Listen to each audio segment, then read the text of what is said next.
Okay, now Chris, if you think, let's say you have the money. Let's say you have the money, and you have the story. You have Monkey Punch and Mr. Sugaya backing up this whole animation story. What would be your idea to produce animation film or TV program or video or DVD? What would be your scenario in introducing? Let's say Central Park Media, the president says, okay, Chris. I think we should have I think we should have Mr. O'Donnell. You wanna Come on down, John. President of Central Park Media. Okay.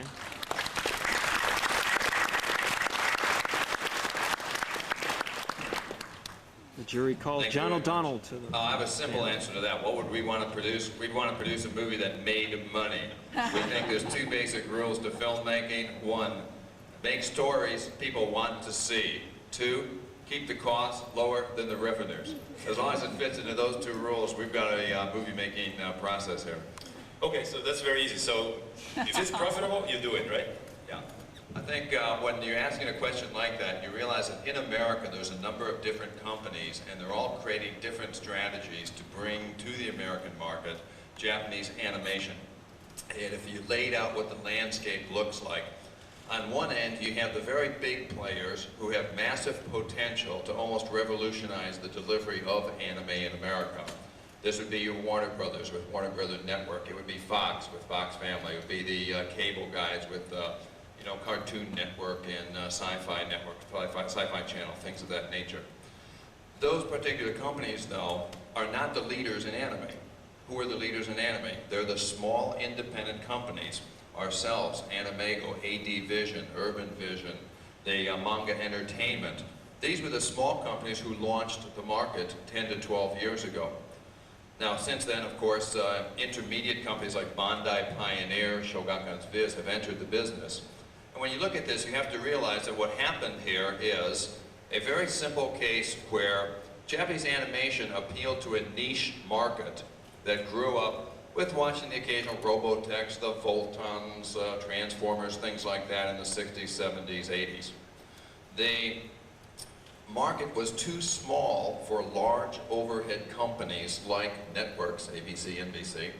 It was too small for large overhead film distribution companies like Universal or Paramount, etc., to justify spending the time and effort required to bring these products out on a mass market basis when the appeal wasn't there. So it was a niche market that called for small companies taking small risks, putting product on video to begin with, rather than TV, rather than the movies. Because the market for anime is spread out, there's lots of anime fans, but there aren't a lot in one particular place. They're spread out all over. Video allowed that market to be reached for the first time.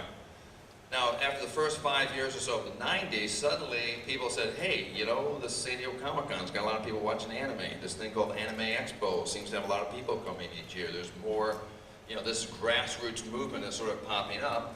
And then the television guys decided to start taking some risks. And of course, one of those risks ended up being Pokemon, which basically let people know that even Americans would like to watch Japanese animation if it's a good product.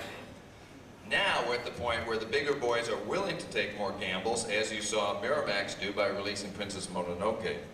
So when you look at that environment, which is, or that ecology, if you will, of distribution, small guys using video as their primary distribution, the middle-sized guys doing limited theatrical releases like Mononoke, and then the big guys, blowing up Final Fantasy, blowing up Pokemon. You realize that now as we enter the 21st century, it's totally different than when it was when we all started business. So the answer to your question, what would we produce, right? I'm going to answer from the point of view of each of these. If I'm a Sony, if I'm a Warner Brothers, if I'm a Paramount, I want to take your budgets of $2.5, $3 million for a Pokemon, I want to double them to something like 5 to 7, which for Hollywood is pocket change, that's petty cash. And I want to use those budgets, which are basically very appealing to the Japanese creators, because there's more than they're currently getting. I want to roll out a production schedule of 15 to 25 movies over a 5-year period. I want to create a brand new theatrical distribution business based on digital light projection the digital projection, which allows us not to have to spend $1,000 per print to get it into a theater, but just to send it up on a satellite, send it through the phone bills, through the phone lines. And I'm going to totally revolutionize the delivery of Japanese anime in America. Now, it's easy for me to say because I'm not sitting over there at Paramount or Warner Brothers, and you know, ideas are easy, but implementation is hard. They will have a very hard time trying to drive that because it is inimical to many of the best interests of their companies when seen from the point of view of their current activities. If I'm in the middle guys here, like a Miramax, etc., I keep doing what I'm doing. Pick the right movie, release it, build the audience, do it sort of slowly, pick and choose, like GuilStein, like we're going to see later. That's the kind of movie that has a great appeal to a niche market, but the niche market itself is getting bigger and bigger, so I would want to take advantage of it.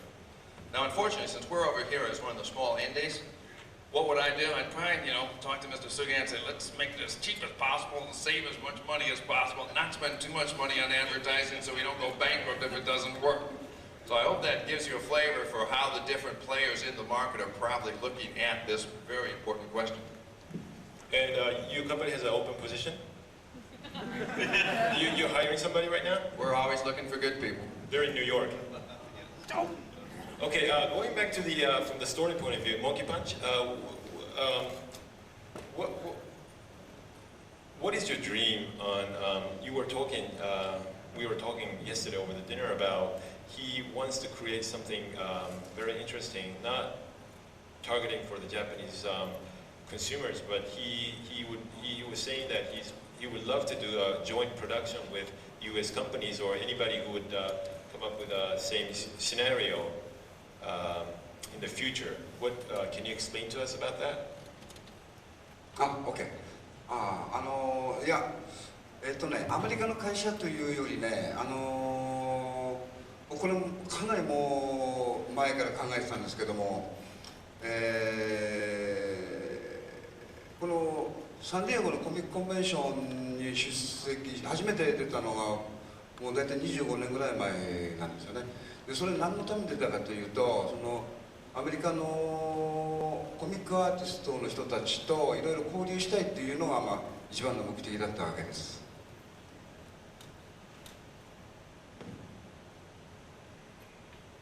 I've been thinking about this for a long time, but when the first time I came to Comic-Con was 25 years ago, and since then, and the reason why I attended the Comic-Con at first was to be able to interact with the artists here.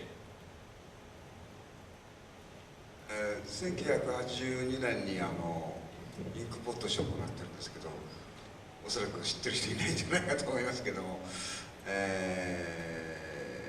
その当時からいろんなアメリカの漫画家の人たちと交流を持って日本で一緒に一つのテーマを決めてなんか一つの作品が作れればいいなという夢はもう今でも持ってますね。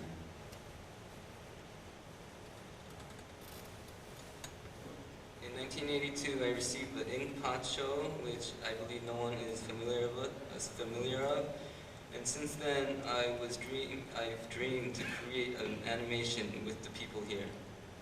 いいですか。今その当時もう20年前っていうのはなかなかそういうのができなかったんですけど、今ですとインターネットっていうのがあってお互いに作品を交換したりということもできますし、一つの作品を共同で完成させるということも夢ではないのじゃないかなと思ってます。ですから今回来た機会になんとかそういうチャンスというかがあればいいなと思ってます。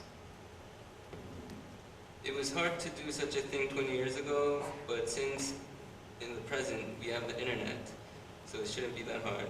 And since I'm here today, I'm thinking about having an opportunity to work with the people here. Do you guys have any idea when this Comic-Con started? How it started? Yeah? Okay, he was here like 25, 30 years ago, and he met all these key people visiting San Diego with Tezuka, Osamu-san, and those key players. And they've always dreamed of joint production with U.S. companies. Not companies, but the animation creators in US. And basically, Mr. Tezuka-san could not make that come true. But Monkey Punch is still, and he's always wanted to join produce some animation story with the key players in the United States. And he's actually today, and we're going to be heading up to LA next week, but he is always having that kind of like strategy, whether, when, and how, and with who he could do that, and with the support with the producers and the sponsors, and he's always looking into that. And if you guys have any idea, just throw him the ideas. Okay, so having that kind of ideas, and also being involved as the company ACC Production in the industry, Mr. Sugaya, can you explain about what are you doing right now, and why are you so keen on coming to introduce your product to US? And he basically wants to make the big wave of the Japanese animation in US.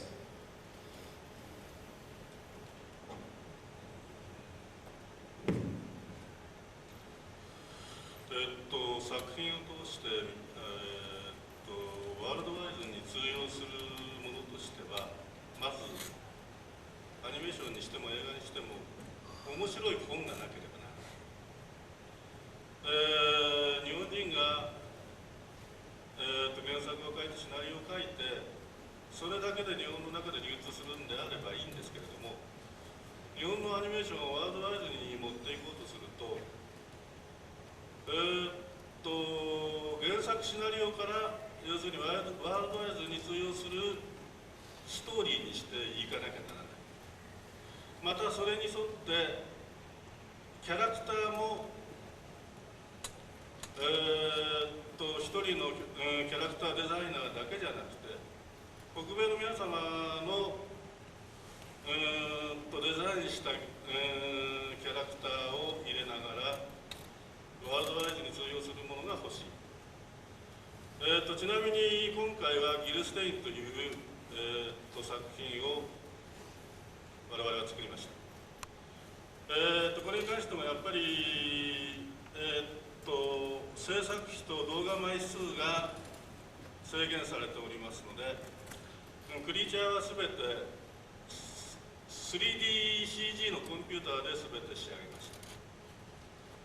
これが上がったところで今度は、多分日本でしかできないだろうという宮本武蔵という時代劇を今、スタートさせようとしております。もうすでに構想3年以上経っておりますが、この中で皆さん時代劇、侍、刀、こういうものに関して皆さんがどういうふうに思っているのか、この辺を含めてストーリーとキャラクターを皆様方と一緒に相談してできるような形で参加してくださる方がいると大変嬉しいと思っております。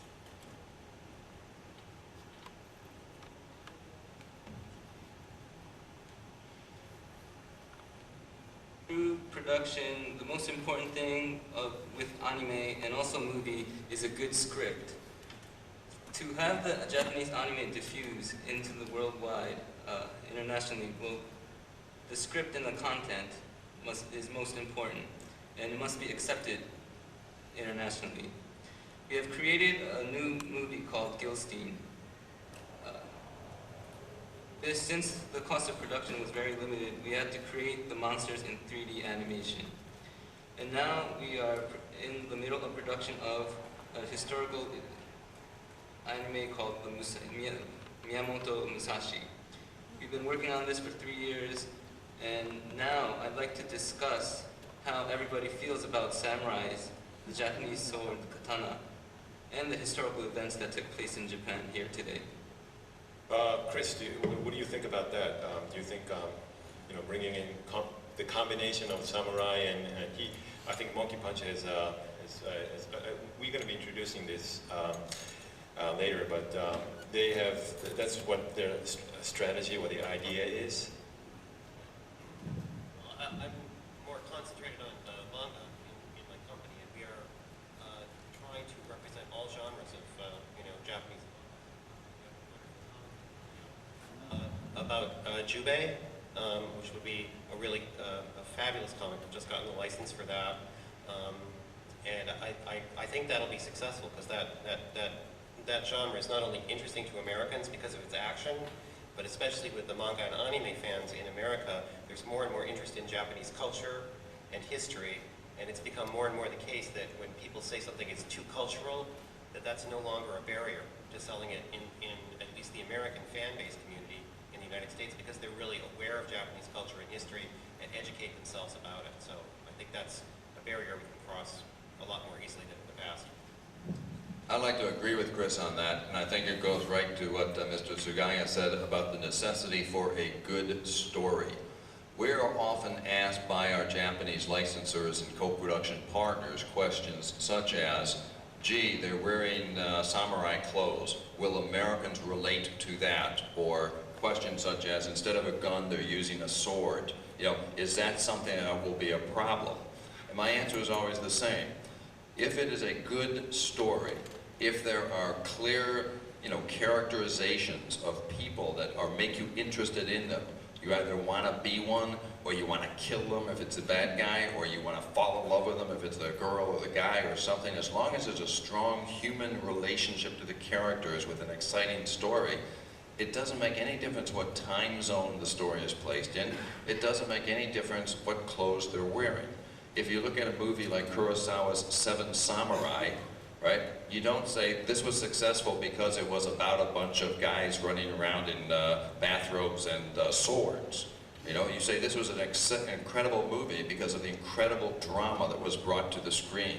The angles, the shots, the pacing, the motion, and the human drama. And the human drama in that movie is so worldwide that, as you all know, it has been remade over and over. It became the Magnificent Seven. They made them cowboys and they stuck them in Mexico and they had the same story. And that was tremendously successful. They, like the movie Yojimbo, which became Last Man Standing with Bruce Willis. It's the same thing. If the story is good and the characters are strong and they draw you in, it doesn't matter about the cultural accoutrements, such as what kind of clothes they have. So I think that, we would have great faith in a project like Musashi Miyamoto, because he was, I'm sure most of you know Musashi, he was like one of the classic samurai of all time in Japan. An incredible human story, an incredible historical era. So if the story is good, yes, it has great potential to succeed in America, I think.